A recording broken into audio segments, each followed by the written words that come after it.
we had had time to rehearse, we would have played together. Jeżeli gdybyśmy mieli czas na próby, to z pewnością tworzylibyśmy razem. Tak, gralibyśmy razem. Very beautiful, thank you. Bardzo pięknie, dziękujemy. Do you want to try it for a poem? Yeah, sure, why not? Let's try it. Let's see. Czy chcieliby panowie spróbować akompaniować w trakcie czytania? Spróbujmy zatem. But wait for the poem. Ale proszę zaczekać. So, one of the things I write about and have written about for many decades now is how we navigate times so difficult that we almost feel we cannot live through them. Jedną z rzeczy, z tematów, które poruszam od już kilku dekad, jest zagadnienie czasu. Jak ciężko jest go zdobyć na rozwiązywanie. Tak? Dobrze zrozumiałam. And one of the ways... Oh, are you not done? Okay. One of the ways I find to do this is to become permeable, to let what is difficult pass through me rather than trying to say no to it. I try to say yes to it. Czyli jednym z sposobów na rozwiązywanie, pokonywanie trudności w życiu jest to, żeby pozwolić im po prostu przeminąć, przyglądać się. Chciałabym być przepuszczalna. To znaczy jak gdyby przepuścić przez siebie te wszystkie doświadczenia negatywne, które się zdarzają. So the next few poems speak to that theme. Czyli kolejne kilka wierszy będzie odnosiło się właśnie do tego tematu. Jak mówić problemom tak, a nie. The Envoy. One day in that room, a small rat. 2 days later, a snake, who, seeing me enter, whipped the long stripe of his body under the bed, then curled like a docile house pet. I don't know how either came or left. Later, the flashlight found nothing. For a year I watched as something, terror, happiness, grief, entered and then left my body, not knowing how it came in, not knowing how it went out. It hung where words could not reach it. It slept where light could not go. Its scent was neither snake nor rat, neither sensualist nor ascetic.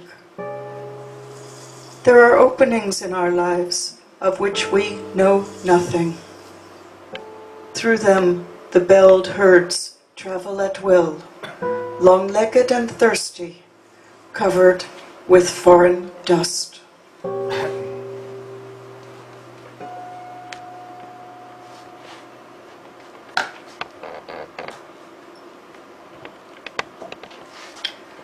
The weighing. The heart's reasons seen clearly.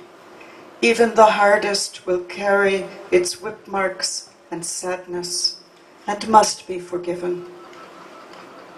As the drought-starved eland forgives the drought-starved lion, who finally takes her.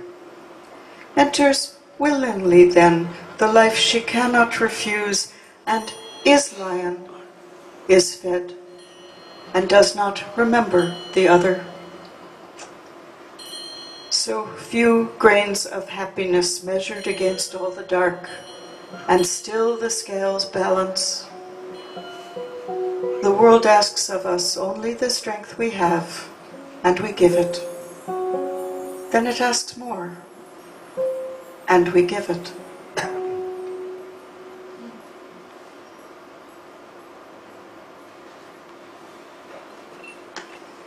I lived, in the years that I lived in the monastery, we had no heat, no electricity, no glass in the windows, no hot water, and this poem remembers back to that time. Lata, które spędziłam w klasztorze, był to czas dla mnie, w którym mieszkałam w takich warunkach, gdzie nie mieliśmy prądu, nie mieliśmy elektryczności, nie mieliśmy wody, nie było szyb w oknach, ciepłej wody. I ten kolejny wiersz odnosi się właśnie jest takim odniesieniem się moim do tego czasu spędzonego w klasztorze. A cedary fragrance. Even now, decades after, I wash my face with cold water, not for discipline, nor memory, nor the icy awakening slap, but to practice choosing, to make the unwanted wanted.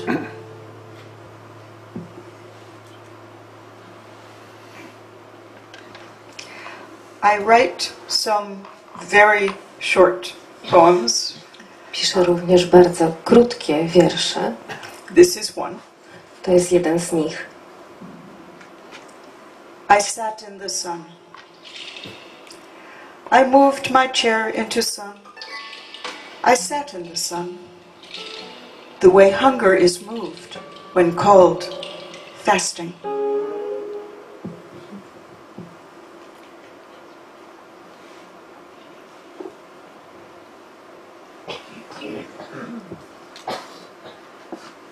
Do you still do the interludes or we just continue? Up to you. It's up to you. We'll continue for this one. We will do some interludes.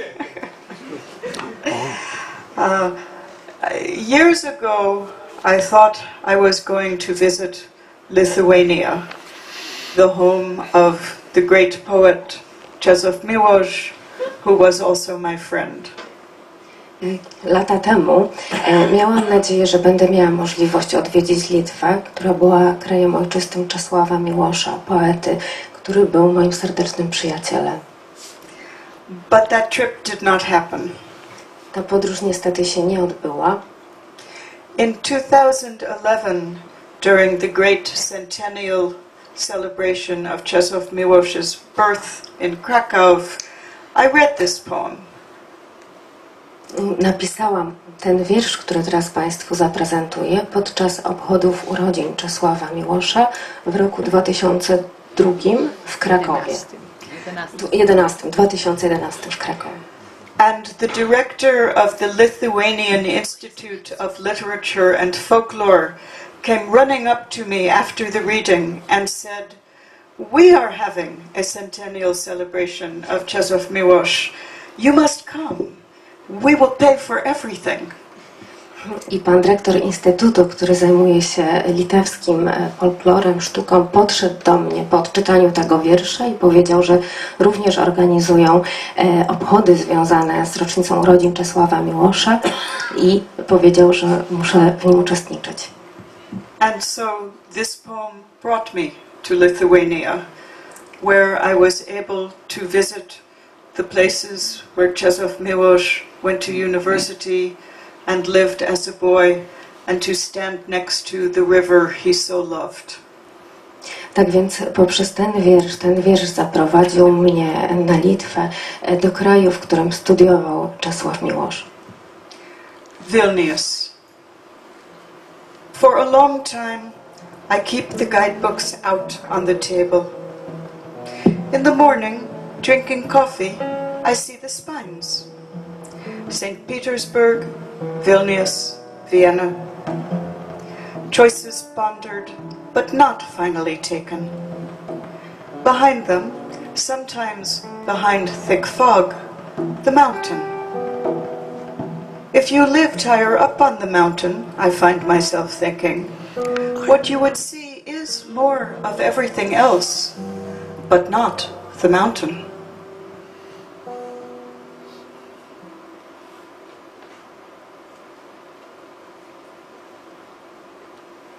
I imagine myself in time. I imagine myself in time looking back on myself, this morning, drinking her coffee on the first day of a new year and once again almost unable to move her pen through the iron air. perplexed by my life, as Midas was in his world of sudden metal, surprised that it was not as he'd expected, what he had asked. And that other self, who watches me from the distance of decades, what will she say? Will she look at me with hatred or compassion? I whose choices made her what she will be.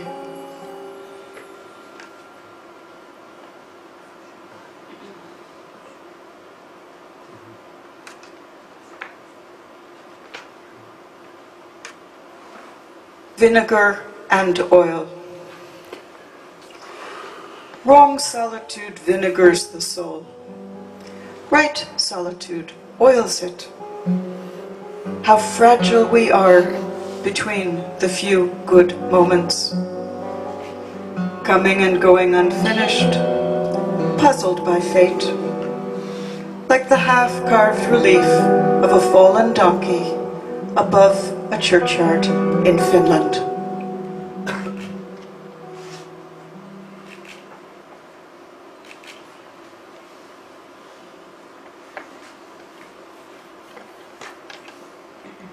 Everything has two endings.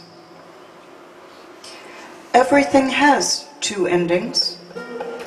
A horse, a piece of string, a phone call. Before a life ere and after. As silence is not silence, but a limit of hearing.